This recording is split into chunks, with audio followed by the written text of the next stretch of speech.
بسم اللہ الرحمن الرحیم۔ لاکھوں کروڑوں درود و سلام نبی پاک صلی اللہ علیہ وآلہ وسلم پر اور آپ کی اہل بیت پر۔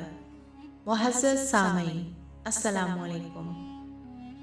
سامعین، حضرت آدم علیہ السلام کے بیٹے قابیل نے اپنے بھائی حابیل کو قتل کر دیا تو اللہ تعالیٰ نے اسے کوے کے ذریعے بھائی کی لاش دفنانے کا طریقہ بتایا، جس پر عمل کرتے ہوئے اس نے لاش دفنا دی۔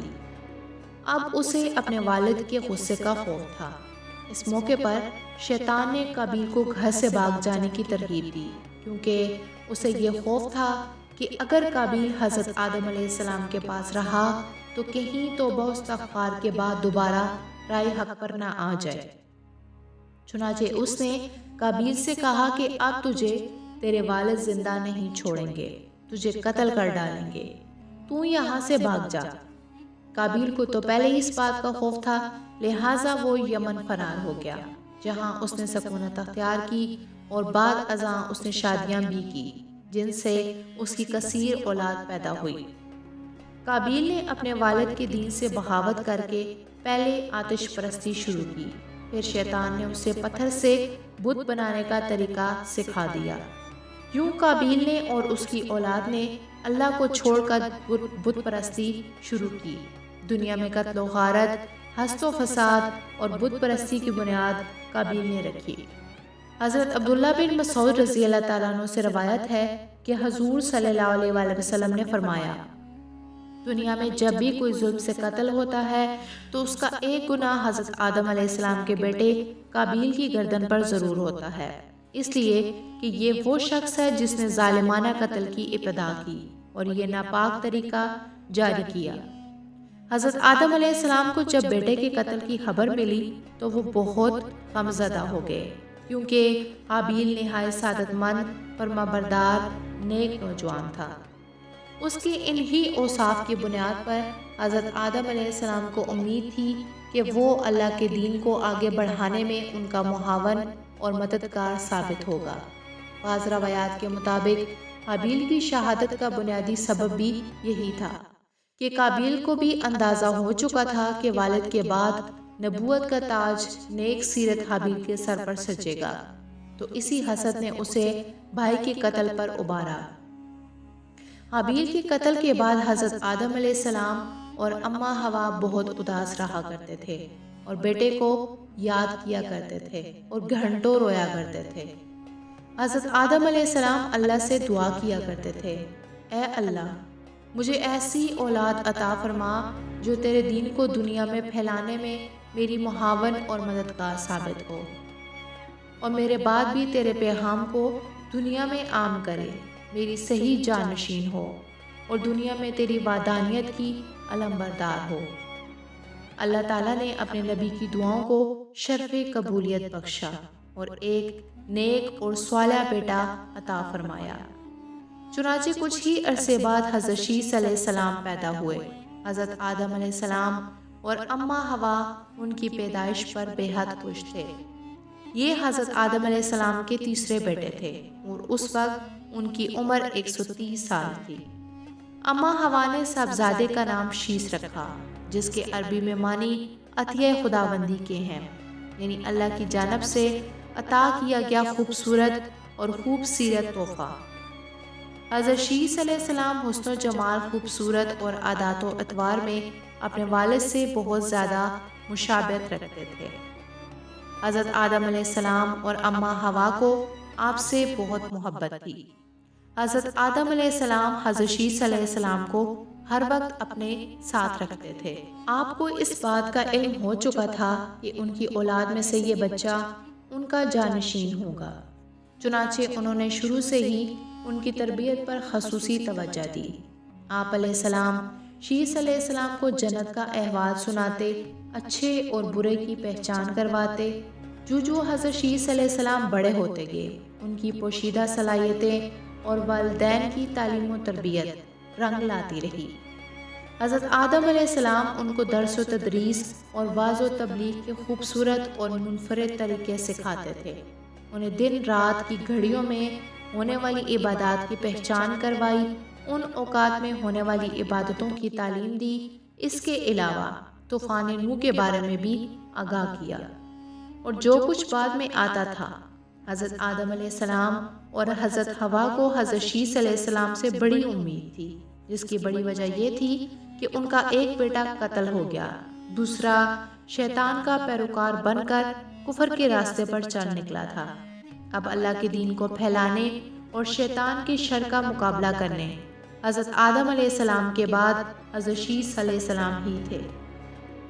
چنانچہ جب حضرت آدم علیہ السلام کی وفات کا وقت قریب آیا تو انہوں نے حضرت شیث علیہ السلام کو اپنا خلیفہ اور جانشین نامزد کیا۔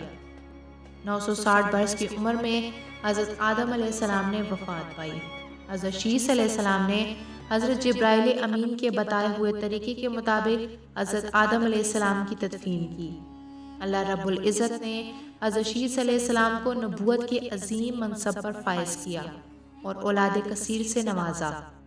پھر یہ کہ ان کی اولاد نہایت فرما بردار اور نیک بھی تھی، جو اپنے والد کے ساتھ تبلیغ کے کاموں میں مصروف رہتی۔ ایک روایت میں ہے کہ اللہ تعالیٰ نے اپنے پیغمبر پر 100 صحیفے نازل فرمائے اور 4 کتابیں۔ ان 100 صحیفوں میں سے 50 صحیفے حضرت شیث علیہ السلام پر اترے۔ قرآن کریم میں جن 25 انبیاء کے اس میں گرامی موجود ہیں، ان میں حضرت شیث علیہ السلام کا نام شامل نہیں، تاہم احادیث مبارکہ میں ان کے نبی ہونے کا ذکر موجود ہے۔ حضرت شیث علیہ السلام نے اپنی پوری زندگی والد کی دی گئی تربیت اور اللہ کے دین کی سربلندی میں صرف کی۔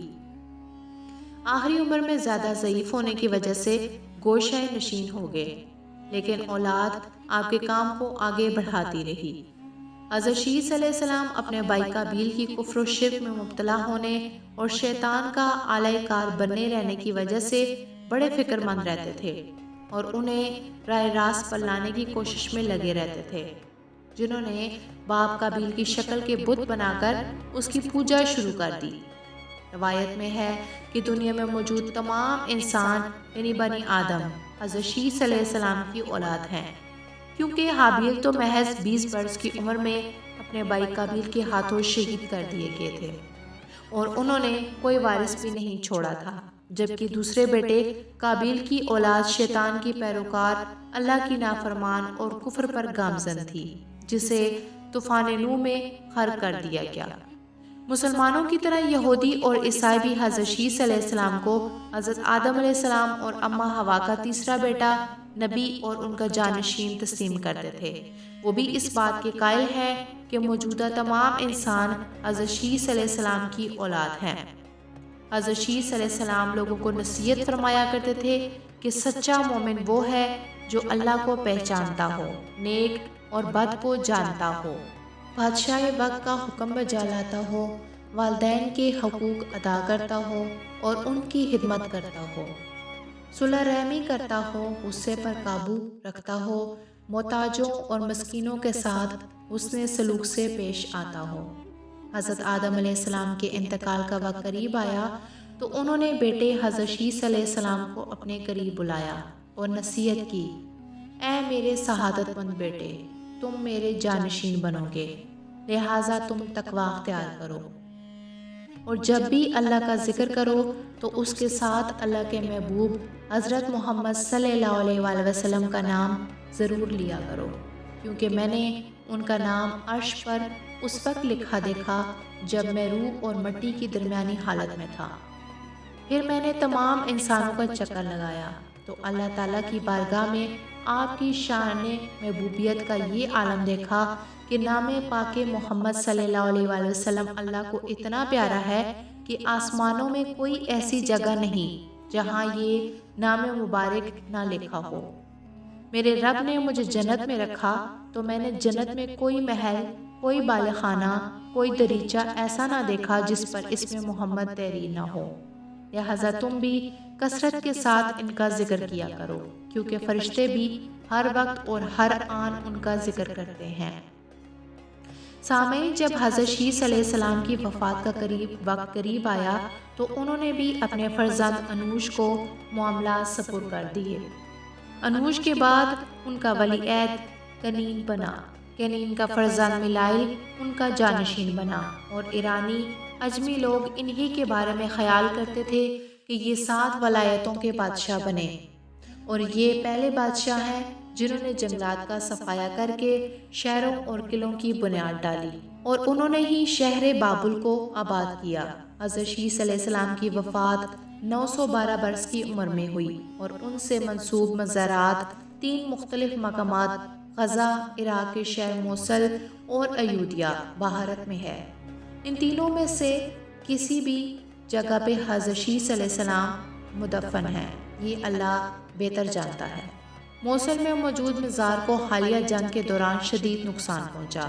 بعض روایات کے مطابق حضرت شیس علیہ السلام کا مکہ مکرمہ میں انتقال ہوا اور وہیں سپرد خاک کیے گئے، جبکہ ایک خیال یہ بھی ہے کہ حضرت شیس علیہ السلام کا مزار لبنان کے ایک گاؤں شیس نبی میں ہے، جہاں ان کے نام سے ایک مسجد بھی قائم ہے۔ سامعین، امید ہے کہ آپ کو آج کی ویڈیو پسند آئی ہوگی۔ اگر ویڈیو پسند آئے تو ویڈیو کو لائک کریں اور چینل کو سبسکرائب کریں۔ شکریہ۔